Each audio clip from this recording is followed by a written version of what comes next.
பார்க்கலாம் வாங்க. சோளா பூரி பண்ணுறதுக்கு ஃபஸ்ட்டு நம்ம மாவு பிசைஞ்சிடலாம். அதுக்கு ஒரு பேசனில் 1 கப் அளவுக்கு மைதா மாவு சேர்த்துக்கலாம். அது கூட தேவையான அளவு உப்பு,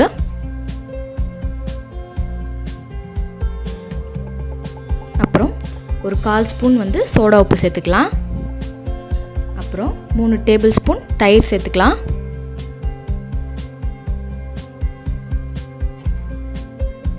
ரெண்டு ஸ்பூன் ரவை சேர்த்துக்கலாம். ரவை நல்லா கிறிஸ்பியாக இருக்க சேர்க்குறோம். இப்போது 1 ஸ்பூன் எண்ணெய் சேர்த்துட்டு நம்ம நல்லா மிக்ஸ் பண்ணிடலாம்.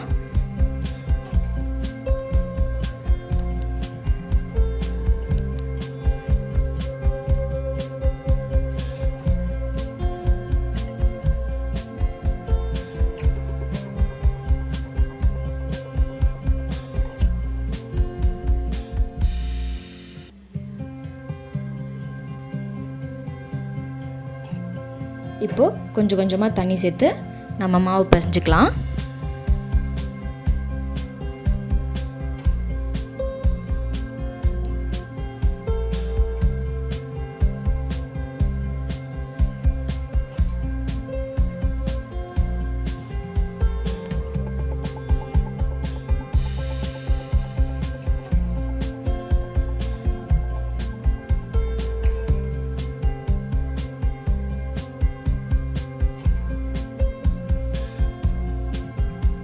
நல்லா பிசைஞ்சிட்டோம்.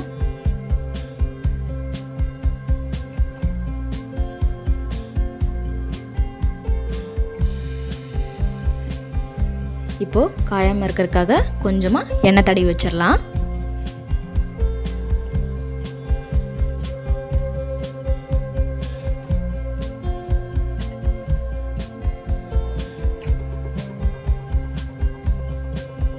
அடுத்து சன்னா மசாலா பண்ணுறதுக்கு ஒரு மிக்ஸி ஜாரில் 2 பெரிய வெங்காயம் நீளமாக கட் பண்ணி வச்சுருக்கேன், அதை சேர்த்துக்கலாம். அப்புறம் 2 தக்காளி சேர்த்துக்கலாம். அப்புறம் ஒரு 4-5 துண்டு இஞ்சி, அப்புறம் ஒரு 10 பல் பூண்டு,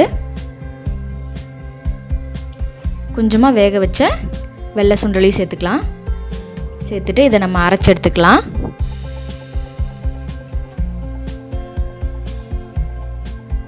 அடுத்து ஒரு கடாயில் எண்ணெய் சூடானதும் ஒரு பட்டை, 2 கிராம்பு, 2 ஏலக்காய், ஒரு பிரியாணி இலை, 1/2 ஸ்பூன் சோம்பு சேர்த்துக்கலாம். சோம்பு நல்லா பொரிஞ்சதும் நம்ம ஒரு பச்சை மிளகாய் சேர்த்துக்கலாம். அடுத்து கொஞ்சமாக கருவேப்பிலை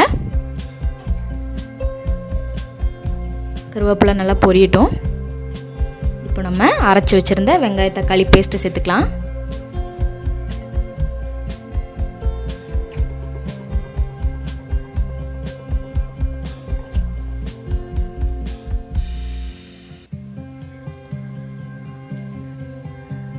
அப்புறம் கொஞ்சமாக தண்ணி சேர்த்துக்கோங்க.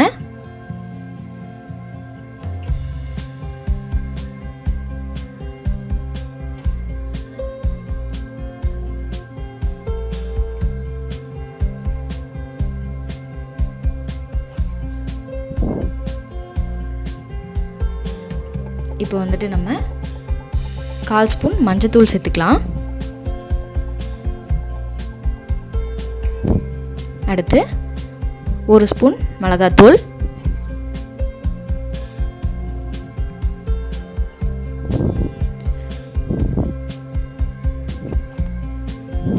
ரெண்டு ஸ்பூன் மல்லித்தூள் சேர்த்துக்கலாம்.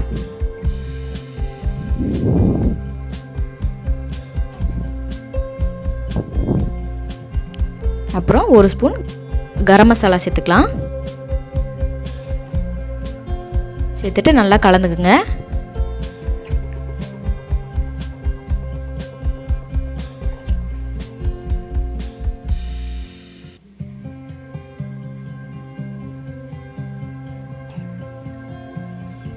நல்லா கலந்துட்டு நம்ம இதை மூடி வச்சிடலாம். நம்ம தக்காளி வெங்காயத்தோட பச்சை வாசனை எல்லாம் போகட்டும், நல்லா கொதிச்சு வரணும். பாருங்கள், நல்லா கொதிக்குது. தக்காளி வெங்காயத்தோட நல்லா அந்த பச்சை வாசனையெல்லாம் போயிருக்கும். இந்த ஸ்டேஜில் நம்ம வேக வச்ச வெள்ளை சுண்டலை சேர்த்துக்கலாம். நான் வேக வைக்கும்போது உப்பு சேர்த்து தான் வேக வச்சேன். ஸோ அந்த தண்ணியில் உப்பு இருக்கும், அதனால் செக் பண்ணி பார்த்துட்டு அதுக்கப்புறமா நம்ம உப்பு சேர்த்துக்கலாம்.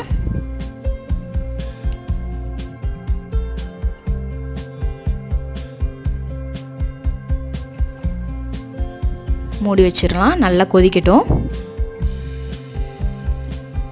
இப்போ பாருங்கள், நல்லா கொதிச்சு நல்லா திக்காக இருக்குது.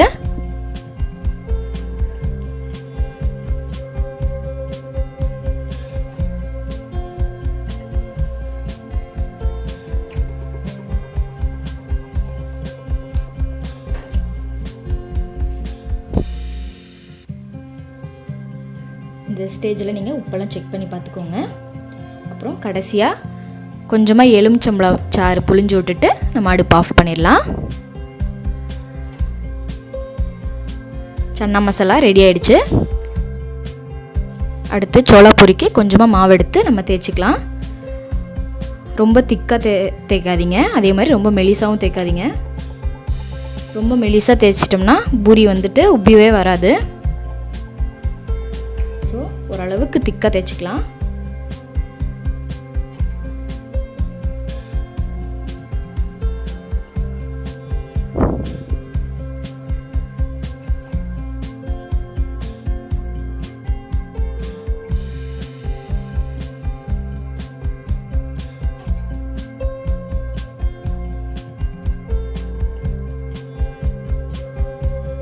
இப்போது எண்ணெய் நல்லா சூடாக இருக்கணும், அப்போ தான் வந்துட்டு நம்ம போட்ட உடனே பூரி வந்து உப்பி வரும்.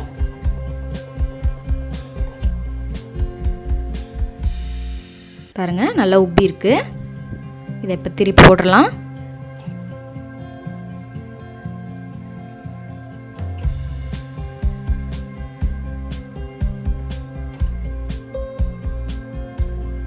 ரெடி ஆயிடுச்சு, நம்ம எடுத்து வெளியே வச்சிடலாம். இப்போ அடுத்து போடலாம்.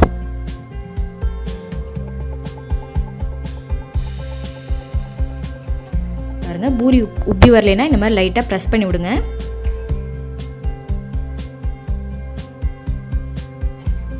நல்லா உப்பி இருக்கு. இப்போ எடுத்து வெளியே வச்சிடலாம். அவ்வளோதான், நம்மளோட சோளாப்பூரி அண்ட் சன்னா மசாலா ரெடி ஆகிடுச்சு. ட்ரை பண்ணி பார்த்துட்டு எப்படி இருக்குன்னு சொல்லுங்கள்.